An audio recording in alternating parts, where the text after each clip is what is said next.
की audio viral हुई है। सरकार के मंत्री हैं, यूपी सरकार के मंत्री है दिनेश खटीक, लगातार इसी तरह से चर्चाओं में रहते हैं। कुछ दिन पहले बात की जाए, मेरठ के पूर्व आईपीएस प्रभाकर चौधरी ने, जो यहाँ पर वर्तमान में एसएसपी थे, उस वक्त इनकी एक फाइल तैयार की गई थी जिसमें अनेक ऐसे लोग थे जो पीड़ित थे, उनकी जमीनों पर कब्जे को लेकर के बात हो, अवैध कॉलोनी की बात हो, इस तरह के जो मंत्री जी के काम है उन सब का काला चिट्ठा खोल करके शासन के लिए भेजा था। उसके बाद कहीं ना कहीं इस्तीफा की नौबत तक पहुंचे थे मंत्री जी, पत्रकारों से अभद्रता की गई थी और उसके बाद देखा जाए तो अब एक पत्रकार की जमीन को कब्जाना चाहते, भू माफियाओं पर मिलकर के कहीं ना कहीं देखा जाए। देखिए, हस्तिनापुर विधानसभा क्षेत्र से विधायक है दिनेश खटीक, जिनकी बात की जाए कहीं ना कहीं वो अपनी सरकार की हनक में पत्रकार को धमकी देते हुए नजर आ रहे हैं, 7 पीढ़ी की याद दिलाते हुए नजर आ रहे हैं, अपनी उनकी मां बहन की गाली करते हुए नजर आ रहे हैं। कहीं ना कहीं देखा जाए हफ्ते के अंदर अगर 7 दिन में से 6 दिन जिस तरह से कार्यशैली रहती है प्रशासन की, पुलिस प्रशासन की, प्रशासनिक अधिकारियों की, अगर उसमें देखा जाए तो 4 दिन दिनेश खटीक जी की शिकायत आती है, लेकिन मेरठ पुलिस हो, प्रशासन हो, वो कहीं ना कहीं सरकार के दबाव में उन पर कार्रवाई नहीं कर पाती है। पुराने इतिहास की बात की जाए, एक फैसला करवाने के लिए दिनेश खटीक जी पहुंचे थे, वकील साहब थे ओमकार शर्मा, उनका शव घर में लटका मिला था। उसके बाद जो उनकी गवाही देने वाले थे उनका शव खेत में पेड़ से लटका मिला था।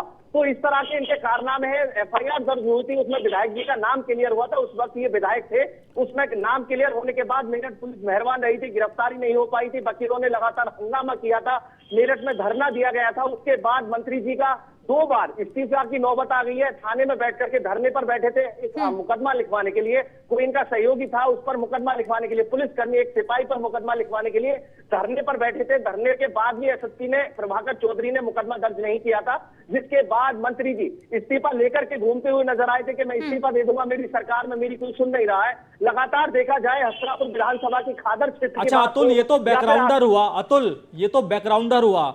दिनेश खटीक के बारे में सभी जानते हैं, उनसे जुड़े जितने विवाद हैं सभी जानते हैं, लेकिन ताजा मामले के बारे में अगर मैं बात करूं तो जिस पक्ष का साथ राज्य मंत्री दे रहे थे, क्या उस पक्ष के खिलाफ रिपोर्ट दर्ज पुलिस ने की है?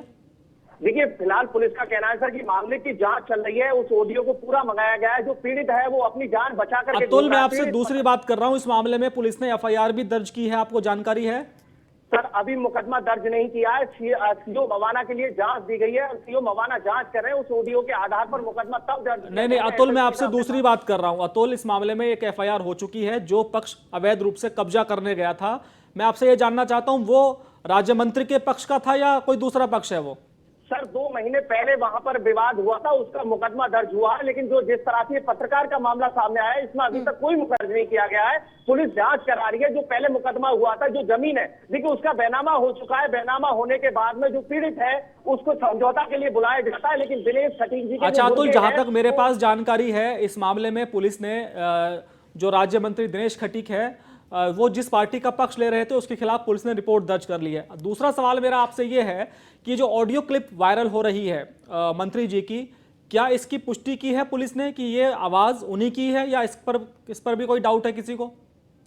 एसएसपी साहब का कहना है कि जो ऑडियो वायरल हुई है उसकी जांच करा रहे हैं और जिस तरह से जैसे दोनों पक्षों को बैठा करके समझौते की बात की जा रही है, वो हस्तिनापुर के विधायक हैं, क्षेत्रीय विधायक है, दोनों पक्षों को बैठा करके बात करने की बात कह रहे हैं एसएसपी साहब कि इनका मामला संज्ञान में आया है, हमको ऑडियो क्लिप दी गई है, वो ऑडियो क्लिप पूरी नहीं है। अच्छा अतुल, इस वक्त मेरठ की जनता क्या कह रही है? क्योंकि ये जो ऑडियो है ये पूरे प्रदेश और या यूं कहे कि सोशल मीडिया का तो कोई अंत होता नहीं, ये ग्लोबली वायरल होती है, लेकिन जो लोग उत्तर प्रदेश की राजनीति को समझते हैं या उसमें इंटरेस्ट लेते हैं तो उनका क्या कहना है इस बारे? आपकी लोगों से बात हो रही होगी कि एक भाई राज्य मंत्री, योगी सरकार का मंत्री, वो एक प्रॉपर्टी डिस्प्यूट में हस्तक्षेप कर रहा है, क्या लोगों की प्रतिक्रिया है इसमें? देखिए सर, लोगों की प्रतिक्रिया यह है कि जिस तरह से विपक्षी सरकारों में मंत्री और विधायकों की टूटी चला करती थी, उसी तरह से मेरठ के अंदर दिनेश खटीक की टूटी चल रही है। पुलिस प्रशासन कोई कार्रवाई नहीं करता, आम जनता अगर कोई फरियाद लेकर के थाने पहुंचती है, एसडीएम के पास पहुंचती है। अच्छा, आपके पुलिस के सूत्र अतुल क्या कह रहे हैं? आपके पुलिस के सूत्र क्या कह रहे हैं कि क्या इसमें राज्य मंत्री के खिलाफ किसी तरह की कोई एफआईआर दर्ज हो सकती है? देखिए सर, सूत्रों की बात की जाए तो फिलहाल पुलिस आश्वासन दे रही है, कार्रवाई का आश्वासन दिया जा रहा है। लगातार देखा जाए तो पीड़ित पुलिस एसएसपी दफ्तर के चक्कर लगा रहा है, किसी भी तरह की कोई कार्रवाई नहीं की गई है। लगातार पीड़ित पर दबाव बनाया जा रहा है, मिलने का दबाव बनाया जा रहा है। उसके बावजूद अगर देखा जाए तो मेरठ पुलिस सारे तत्व लेने के बाद जिस तरह से पीड़ित तत्व पेश कर रहा है, उसके बावजूद कोई कार्रवाई करते हुए नजर नहीं आ रही है। वहीं दिनेश खटीक जी की बात की जाए तो वो बात करने के लिए तैयार नहीं है, कहीं से कहीं तक किसी भी तरह से। घर पर अपने गेट बंद है, गेट अगर घर जाने की बात करते हैं, किसी भी तरह से वो संपर्क में नहीं आना चाह रहे हैं। जिस तरह से इस्तीफे का मामला हुआ था, उसके बाद कहीं ना कहीं मीडिया के कुछ बंधु हैं जिनसे वो बात करते हैं, चुनिंदा लोग हैं, उनके अलावा वो किसी से बात करना नहीं चाह रहे हैं।